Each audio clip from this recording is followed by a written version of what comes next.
Question को देखते हैं और इस क्वेश्चन को आप ध्यान से देखना, बहुत कुछ सीखने को मिलेगा। ये हम बताएंगे इसमें। देखिए कि जब मेरे बताने के तरीके से आपको समझ में आएगा कि सोचना कैसे है, कि ये पार्ट कैसे लाना है। इसको देखिए हम कैसे एक एक करके चीज बताते हैं इसको। अब यहाँ देखिए पहले क्या लिखा हुआ है, M and N are the mid points of the sides QR and PQ respectively of triangle PQR, right angle at Q। यानी एक ट्रायंगल है PQR, यहाँ पर राइट एंगल यहाँ पर कौन है, Q। तो इसको करते हैं सॉल्व। पहले आप बना लो फिगर, एक ट्रायंगल बनाइए। क्या ट्रायंगल का नाम है, Q है 90 डिग्री है ना, तो P Q और R, ठीक है, ये 90 degree. M and N are the mid points of side QR। QR का मिड पॉइंट कौन है, M, ठीक है। और फिर N किसका मिड पॉइंट है, PQ का।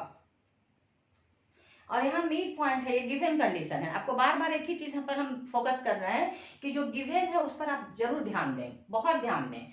तो यहाँ M मिड पॉइंट है इसका और N मिड पॉइंट है PQ का। ये हम मार्क लगा लिए ताकि क्लियर हो जाए कि ये मिड पॉइंट है। अब आप देखो नेक्स्ट और क्या कह रहा है, proof that PM square plus RN square PM। तो PM जब आपको चाहिए तो P से M को कर देते हैं ज्वाइन, यहाँ P से M को कर देते हैं ज्वाइन, PM हो गया।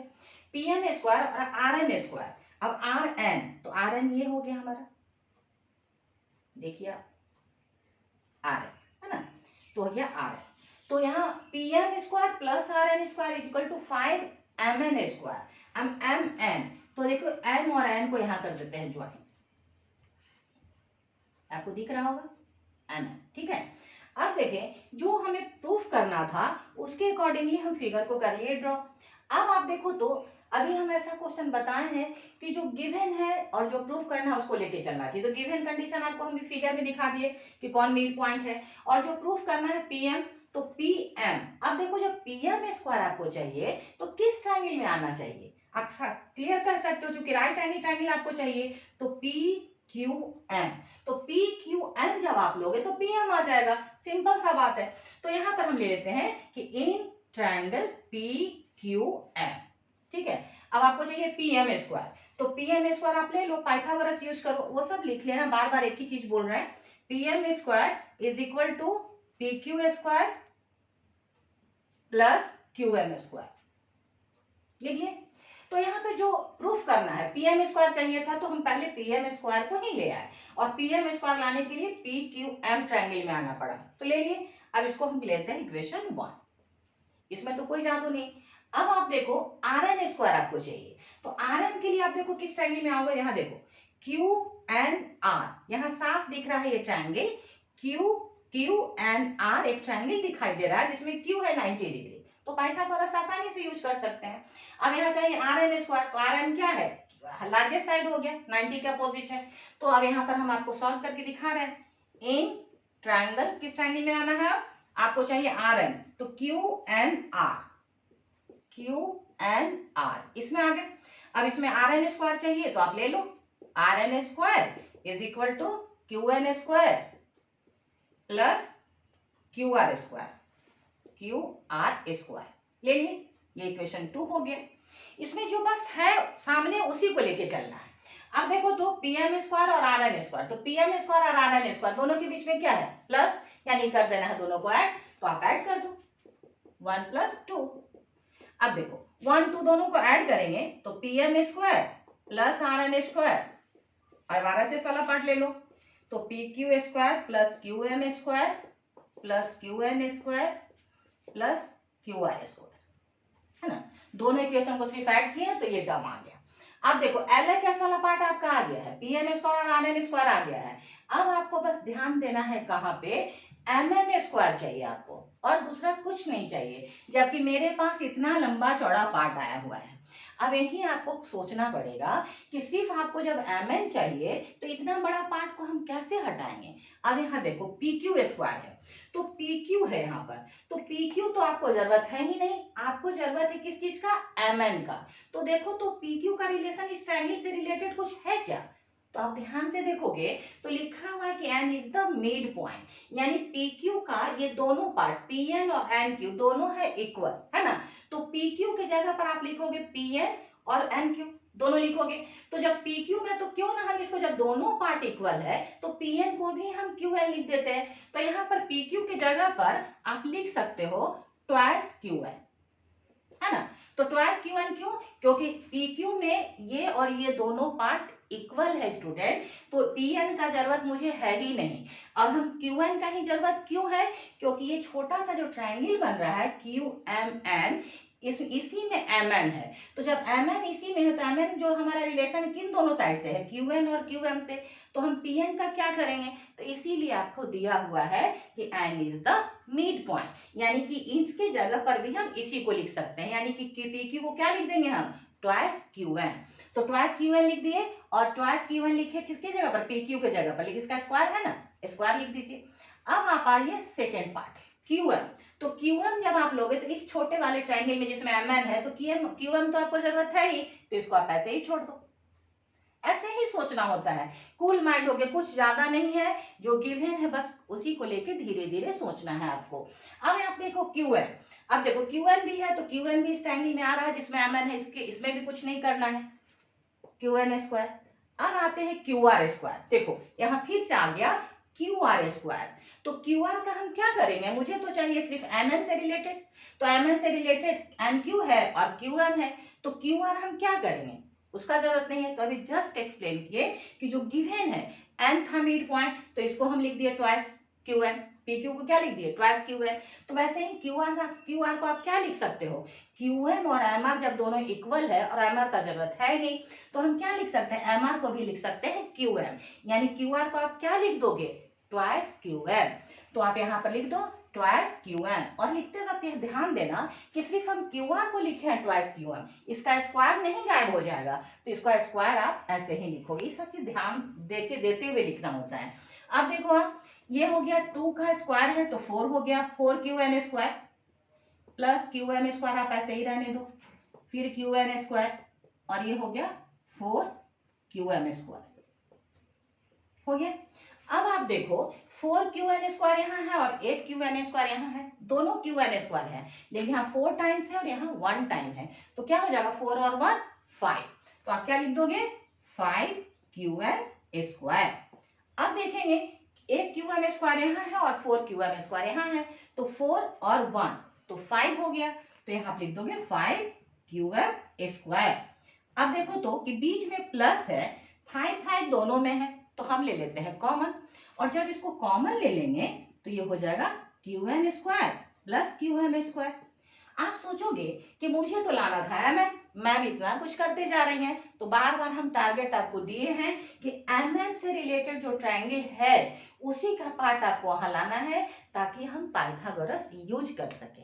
ओके, अब यहाँ देखो, खुद से देखो Q N square Q N square Q M square Q M square, ये पार्ट का स्क्वायर और ये पार्ट का स्क्वायर, ये दोनों के स्क्वायर के सम की जगह पर हम क्या लिख सकते हैं, लार्जेस्ट साइड यानी 90 के अपोजिट एम एन स्क्वायर। तो यहाँ आप लिख सकते हो 5 एम एन स्क्वायर। तो देखें ना आप कितना आसानी से हो गया। ये दोनों के ट्रायंगल में क्या था, in triangle M N R, M N और क्यू, इस ट्रायंगल में आपको देखिए कि इस ट्रायंगल में इन दोनों के जगह पर हम क्या लिख सकते हैं, एम एन स्क्वायर। अब देखो तो यही प्रूफ करना था क्या फर्स्ट पार्ट में, तो देखो तो P M square plus R N square, तो P M square plus R N square, और किसके इक्वल होना चाहिए, 5 एन स्क्वायर के, तो आ गया ना 5 एम एन स्क्वायर। तो ये फर्स्ट पार्ट हो गया हमारा प्रूव्ड। मुश्किल था, बिल्कुल नहीं, बस ध्यान देना है जो हम जो तरीका बताए हैं, जो सोचने का तरीका बताया है, और जो बोले हैं कि आप पजल समझ के इसको बनाओ, तो बहुत आसान है। अब यहाँ पे हम सेकेंड वाला पार्ट सॉल्व कर लेते हैं। ये क्वेश्चन मैं जानबूझ के आपके लिए लाई हूँ स्टूडेंट, ताकि इसमें मुझे ज्यादा से ज्यादा आपको समझाने का मौका मिले। अब इसका सेकेंड वाला पार्ट देखिए, सेकेंड वाले में क्या है, 4 पी एम स्क्वायर, तो 4 पी एम स्क्वायर लाना है, यानी पी एम के लिए किस ट्रायंगल में आना होगा, आप खुद देख सकते हो कि 90 डिग्री यहाँ है, तो पी क्यू एम में आना होगा, सिंपल। तो आप आ जाओ उस ट्रायंगल में, in triangle P Q M, एक एक स्टेप करके चलेंगे, अचानक से ये नहीं सोचेंगे कि इसके बाद ये कैसे आएगा, बस चलते चलते हैं। तो पी क्यू एम में आपको क्या चाहिए, पी एम स्क्वायर, तो यहाँ आप देख लो पी एम स्क्वायर 90 का अपोजिट वाला साइड है, तो P M square is equal to हो जाएगा P Q square plus Q M square. तो पी क्यू एम में आपको चाहिए पी एम स्क्वायर, तो लिख दो P M square is equal to P Q square plus Q M square.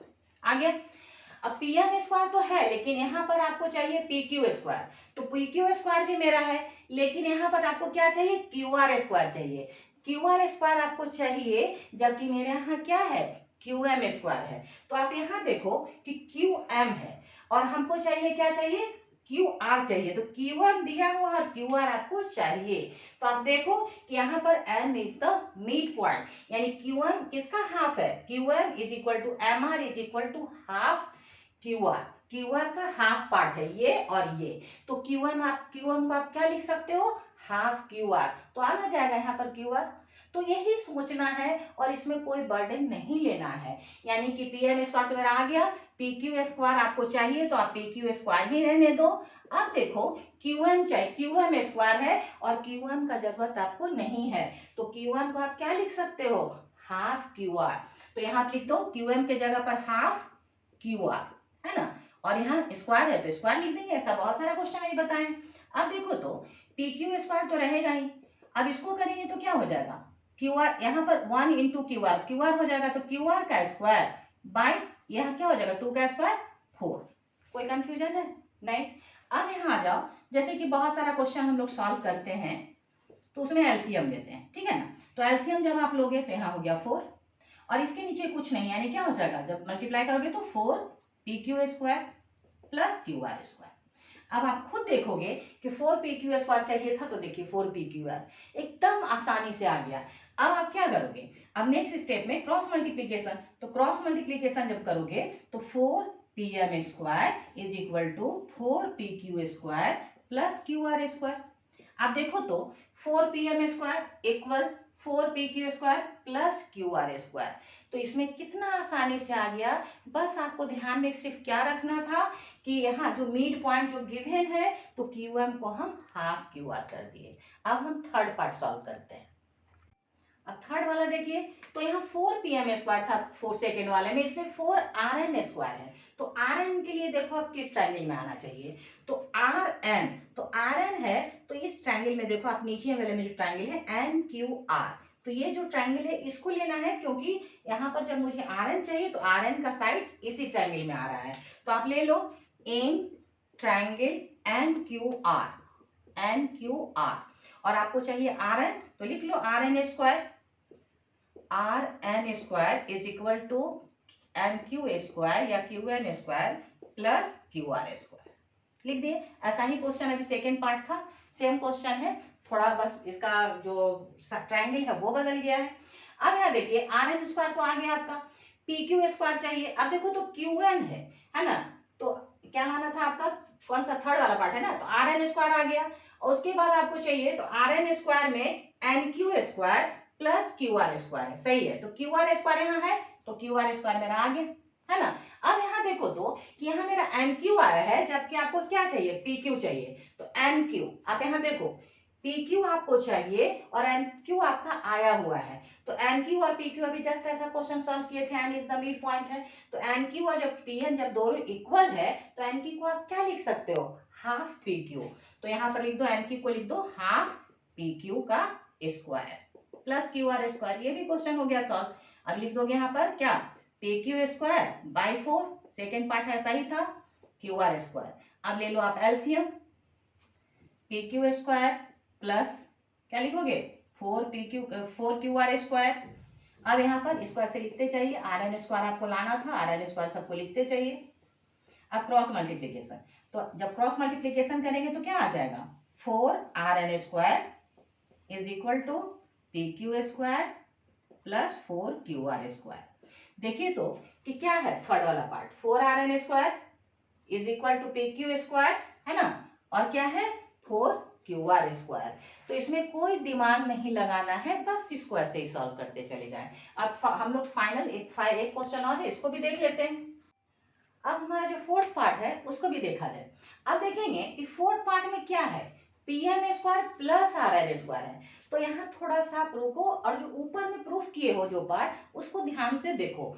P M square, तो पी एम स्क्वायर और are N square ये दोनों है। तो देखो तो पी एम स्क्वायर यहाँ आपका आया हुआ है और आर एन स्क्वायर यहाँ है, यहाँ 4 है और यहाँ भी 4 है, तो आप देख रहे हो ना 4 कॉमन लिया गया है। तो ऐसे बनाने से पहले थोड़ा रुक के सोचोगे तो आपका ऐसे ही बन जाएगा। तो यहाँ देख रहे हैं कि सेकेंड पार्ट में 4 पी एम स्क्वायर है और थर्ड पार्ट में 4 आर एन स्क्वायर है। तो देखो दोनों को किया गया है ऐड, है ना, और 4 ले लिया गया है कॉमन, यानी क्या करना चाहिए, सेकेंड और थर्ड दोनों को ऐड कर देना चाहिए। तो यहाँ पर 4 पार्ट बनाएंगे तो आप यहाँ लिखेंगे कि adding second and third, second and third जो हमारा प्रूविंग था उसको ऐड कर देते हैं। तो ऐड करते हैं तो देखिए आपको हम प्रूफ करके दिखा चुके थे, तो बस यहाँ से हम लिख लेते हैं इसको 4 P M square plus 4 R N square is equal to, फिर इधर जो पार्ट है आपका आर एच एस वाला उसको लिख लीजिए 4 P Q square plus Q R square plus P Q square plus 4 Q R square. देख लिए। अब इधर वाला पार्ट में आप देखो आपको चाहिए 4 बाहर है, तो आप क्या करोगे, जब दोनों पार्ट में हम देख रहे हैं कि 4 है तो 4 को कॉमन ले लेते हैं, तो क्या हो जाएगा P M square plus R N square. ये मेरा एल एच एस वाला पार्ट आ गया। अब इधर क्या चाहिए, पी आर स्क्वायर चाहिए। अब इसको देखते हैं क्या करना है। अब इधर देखते हैं 4 पी क्यू यहाँ है और 1 पी क्यू यहाँ है, तो कितना हो गया 5 पी क्यू स्क्वायर। और यहाँ देखो तो 4 क्यू आर स्क्वायर यहाँ है और 1 क्यू आर स्क्वायर यहाँ है, तो कितना हो गया 5 क्यू आर स्क्वायर हो गया। अब यहाँ भी देखो कि दोनों पार्ट में 5 है, तो 5 को ले लेते हैं कॉमन, तो क्या हो जाएगा P Q square plus Q R square. आ गया ना। अब आप सोचोगे कि ये पार्ट तो आ गया मेरा P M square plus R N square. अब आप देखो कि इधर में, तो इधर में आपको क्या चाहिए था पी आर स्क्वायर चाहिए था। अब उसको देखो इससे फिगर से रिलेट करो, P Q square plus Q R square, ये पी क्यू परपेंडिकुलर है और क्यू आर बेस है, इन दोनों का स्क्वायर का सम किसके इक्वल होगा, पी आर स्क्वायर के इक्वल होगा, है ना। तो पी क्यू आर में जब दोनों दो साइड का स्क्वायर का सम गिवन है तो इसके जगह पर आप लिख सकते हो क्या, दो ये दोनों हो गया तो क्या लिखोगे इसके जगह पर पी आर स्क्वायर, है ना। यूजिंग, यहाँ ट्रायंगल का चाहो तो नाम भी लिख दोगे कि इन triangle P Q R using Pythagoras, ठीक है। ऐसे करके आप इसको लिख दो। अब यहाँ देखो जो हमें प्रूफ करना था LHS भी आ गया और RHS भी आ गया प्रूफ्ड। तो ये हो गया फोर्थ पार्ट। तो ऐसे करके मुझे पूरा विश्वास है स्टूडेंट कि जो भी हम जितना भी क्वेश्चन बताए अगर ध्यान से सुने होंगे तो एक एक पार्ट एकदम क्लियर हो गया होगा। अब इसको आप बनाइएगा और कहीं अगर आपको कहीं मेरे हेल्प की जरूरत हो तो आप जरूर बताना। अब यहाँ एक क्वेश्चन देखते हैं स्टूडेंट। इस क्वेश्चन में क्या करना है, यहाँ देखें कि इन ट्रायंगल ABC, तो ABC फिगर गिवन था, है ना, और एंगल ए है 90 डिग्री और CA is equal to CA equal AB। तो जो भी गिवन कंडीशन हो ना उसको फिगर में आप लेबल कर दो ताकि सॉल्यूशन थोड़ा करने में आसानी हो। तो CA is equal to AB हो गया और D is a point on AB produce prove that this condition. अब यहाँ करना क्या है कि जब भी आप कोई क्वेश्चन प्रूविंग का बनाओ तो पहले लिखोगे गिवन, फिर लिखोगे प्रूफ दैट और तब लिखेंगे सॉल्यूशन यानी कि प्रूफ। तो यहाँ हम प्रूफ से शुरू करते हैं। अब यहाँ देखें कि DC स्क्वायर आपको चाहिए, है ना, तो DC स्क्वायर ये साइड हो गया और राइट एंगल ट्रायंगल आपको लेना है, यानी कौन सा ट्रायंगल लेना होगा ACD, है ना। तो ACD बोलिए या फिर ADC बोलिए। तो पहले ट्रायंगल का हम नाम ले लेते हैं, इन ट्रायंगल ADC ट्रायंगल ले लीजिए, ठीक है। अब इसमें आपको क्या चाहिए DC स्क्वायर, तो हम DC स्क्वायर जो प्रूफ करना है LHS वाला पार्ट हम उसी का एक टर्म लेकर के शुरू करते हैं DC स्क्वायर को, है ना। तो DC स्क्वायर क्या हो जाएगा, DC square is equal to हो जाएगा AC square plus AD square. यहाँ आप समझ गए होंगे पाइथागोरस यूज किए हैं कि इस ट्रायंगल में CD हमारा लार्जेस्ट साइड है तो इसको इसका स्क्वायर किसके इक्वल हो जाएगा AC square plus AD square का लिख दिए। अब यहाँ देखेंगे कि AC स्क्वायर का आपको देखिए तो जरूरत है RHS में देखिए तो चाहे कहीं भी है, यहाँ बी डी है, ए बी है, ए डी है। आप देख रहे हैं कि एसी का जरूरत कहीं नहीं है, तो एसी का जरूरत नहीं तो उसकी जगह पर और क्या लिखा जा सकता है, तो गिवन पे ध्यान दीजिए। गिवन था कि ये दोनों पार्ट इक्वल है, यानी कि ए बी सी ए के एसी के जगह पर हम ए बी लिख सकते हैं, और ए बी यहाँ पर आपको दिख रहा है कि एक टर्म ए बी है, ऐसे सोच के बनाना है। यानी एसी की जगह पर आप क्या लिख दोगे, ए बी, है ना, तो ए सी स्क्वायर की जगह पर हम लिख दिए ए बी स्क्वायर प्लस, अब ए डी स्क्वायर, तो ए डी का जरूरत तो है ही, तो ए डी को हम ए डी ही छोड़ देते हैं, A D square, D C square को लिखते चले जाते हैं। अब आते हैं कि ए बी, तो ए बी तो सही है, लेकिन ए डी देखो, ए बी का जरूरत था तो ए बी हम लिख देंगे, लेकिन ए डी में देखो स्टूडेंट दो पार्ट है, एक है ए बी और एक है बी डी, है ना, तो हम ए डी के जगह पर क्या लिख सकते हैं, A B plus B D, तो आप ऐसे ही करो, ए बी स्क्वायर को रहने दो, ए डी स्क्वायर के जगह पर, ए डी के जगह पर स्क्वायर अभी इग्नोर करो, ए डी के जगह आप क्या लिख सकते हो, A B plus B D, इसका और इसका स्क्वायर था तो इसका हम करते हैं होल स्क्वायर। ओके, अब यहाँ देखो, यहाँ ए बी फर्स्ट टर्म है, बी डी सेकेंड टर्म है, और यहाँ पर प्लस है, और उसके बाद क्या है, स्क्वायर, यानी ए प्लस बी का होल स्क्वायर जो अलजेब्रा में हम लोग पढ़े हैं, तो ए प्लस बी का होल स्क्वायर का क्या होता है, वो फार्मूले पे डाल देंगे, तो यहाँ ए के जगह पर है ए बी और बी के जगह पर है बी डी, तो आप फार्मूला दिमाग में रखिए और इसको हम सॉल्व कर लेते हैं। फिर यहाँ पर क्या करोगे, A B square first term का square plus two A B लिखते हैं, तो टू के जगह टू, ए के जगह पर ये टर्म और बी के जगह पर ये टर्म, टू ए बी हो गया, A square plus two A B plus B square, B के जगह पर क्या हो जाएगा, बी डी स्क्वायर, ये हम ए प्लस बी का जो होल स्क्वायर होता है उस पर हम ब्रेक किए, फर्स्ट टर्म का square plus two A B और प्लस सेकेंड टर्म का स्क्वायर। अब आप आ जाओ ए बी स्क्वायर और ए बी स्क्वायर, और बीच में है प्लस, तो क्या हो जाएगा, टू ए बी स्क्वायर, एक यहाँ और एक यहाँ है, तो वन वन टू, तो two A B square plus यहाँ लिखो two A B into B D plus B D square. यहाँ तक तो कोई कंफ्यूजन नहीं है, स्टेप बाय स्टेप आते चले गए। अब आप देखो जो प्रूफ करना है उसमें क्या है, D C square minus B D square है। अब आप देखो कि यहाँ पर बी डी स्क्वायर है ना, देखो तो यहाँ पे ये जो टर्म है RHS में, तो जब बी डी स्क्वायर को आप इधर ले आओगे तो क्या हो जाएगा, प्लस जो है माइनस में हो जाएगा, तो यहाँ आप लिख सकते हो कि डी सी स्क्वायर, ये टर्म आ गया इधर तो लिख देंगे बी डी स्क्वायर, यानी क्या हो गया, D C square minus B D square is equal to, अब यहाँ पर जो टर्म बच गया है उसको लिख लेते हैं, लिख लिए। अब आप फिर सोचोगे कि LHS में जो पार्ट चाहिए वो तो मेरा आ गया, D C square minus B D square. अब RHS में आप देखो कि two A B into A D है, A B into A D है ना। अब यहाँ देखते हैं कि यहाँ देखो बीच में है प्लस, ये फर्स्ट टर्म, ये हो गया फर्स्ट टर्म और ये हो गया सेकेंड टर्म, बीच में है प्लस, तो इन दोनों में कुछ कॉमन दिख रहा है क्या, टू इसमें भी है, टू इसमें भी है, ए बी इसमें भी और ए बी इसमें भी है, तो ये ए बी स्क्वायर है, यानी A B into A B है ना, ए बी, तो एक ए बी को कॉमन लिया जा सकता है, यानी आप ले सकते हो टू ए बी को ले लिए कॉमन, तो यहाँ A B into A B तब होता है ए बी स्क्वायर, तो एक ए बी यहाँ बचा हुआ है, यहाँ ए बी लिख दिए, और यहाँ टू ए बी तो कॉमन ले लिए, तो यहाँ क्या बच गया, बी डी। ओके, अब देखो कि टू ए बी तो सही है, अब देखो तो A B plus B D, figure पर फोकस करो, तो A B plus B D, यहाँ देखिए ए बी यहाँ से यहाँ तक और बी डी यहाँ से यहाँ तक, यानी ए बी और बी डी जब दोनों को आप ऐड करते हो तो क्या हो जाएगा, A B plus B D हो जाएगा ए डी। देखिए क्या लाना था, इसको लिखते जाएंगे ऐसे ही, चाहे तो आप इंप्लाई दैट का साइन देते जाइए, जहां भी इक्वल बीच में है आप ऐसे करके लिख सकते हो। अब देखो D C square minus B D square is equal to two A B into A D, आ गया ना, बहुत आसानी से आ गया, और बस क्या किए, जो गिवन था बस उसी को यूज किए। आप भी ऐसे ही कूल माइंड होके जो भी हम ट्रिक बताए हैं, जो भी प्रॉपर्टी बताए हैं उसको देखते हुए आप क्वेश्चन को सॉल्व करो। ओके।